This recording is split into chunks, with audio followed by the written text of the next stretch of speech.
Video को like और subscribe करें। स्वप्न पूरा होता है। यूसुफ ने पोतीपर की अच्छी सेवा की।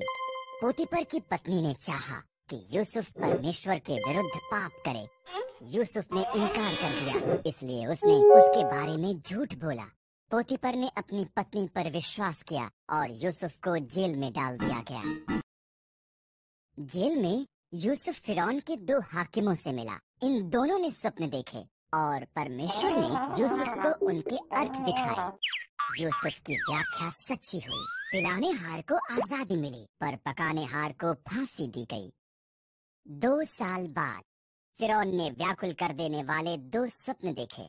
पिलाने हार को जो यूसुफ ने उसके लिए किया था याद आया और फिरौन को बताया। इस तरह फिरौन ने यूसुफ को बुलाया और उसे अपने स्वप्न बताए। परमेश्वर ने यूसुफ को फिरौन के स्वप्नों का अर्थ दिखाया। 7 साल तक भरपूर फसल होगी, यूसुफ ने कहा। इसलिए भोजन को जमा कर लें, क्योंकि इसके बाद 7 साल का अकाल होगा। फिरौन यूसुफ की बुद्धि से प्रभावित हुआ, इसलिए उसने यूसुफ को सारा भोजन एकत्र करने का जिम्मा सौंपा।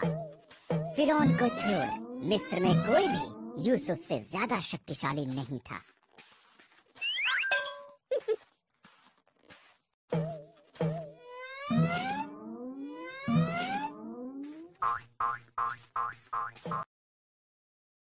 यूसुफ के भाई मिस्र में भोजन खरीदने के लिए गए। उन्होंने यूसुफ को दंडवत किया, पर उसे पहचान नहीं पाए। जब उसने देखा कि वो बदल चुके थे, तब उसने उन्हें बताया कि वो कौन था। भाई भयभीत हो गए थे। तुम लोगों ने मेरे लिए बुराई का विचार किया, यूसुफ ने कहा, परंतु परमेश्वर ने उसे भलाई के लिए प्रयोग किया। हमारे पूरे परिवार को मिस्र में ले आओ, हमारे पास खाने के लिए भरपूर हो। एक बच्चा और एक झाड़ी। मिस्र इजरायलियों से भरा हुआ था। नया फिरौन डरता था कि इजरायली बेहद शक्तिशाली बन जाएंगे, इसलिए उसने उन्हें गुलाम बनाकर उनसे बेहद बुरा बर्ताव किया। फिरौन ने आदेश दिया कि सभी इजरायली लड़के मार दिए जाएं। एक स्त्री ने अपने लड़के को टोकरी में रखा और उसे नदी के किनारे छोड़ दिया। उसकी बहन उसे देखती रही।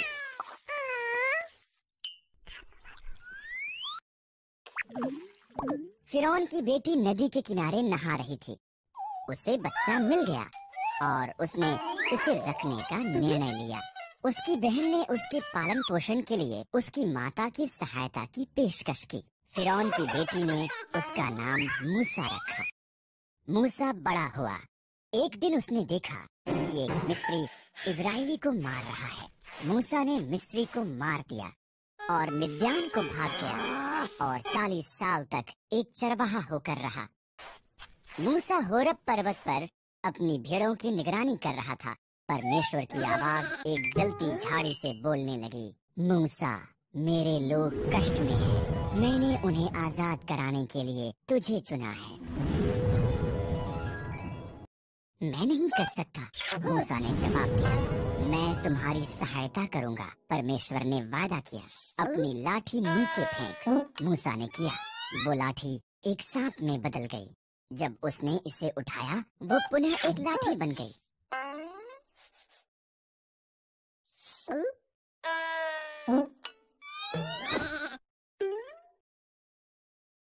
अपना हाथ ढांप ले, परमेश्वर ने कहा। मूसा ने ऐसा ही किया। उसने देखा ये रोग से भर गया था। जब उसने दोबारा किया, वो चंगा हो गया था। ये जाकर फिरौन को दिखा। परमेश्वर ने कहा,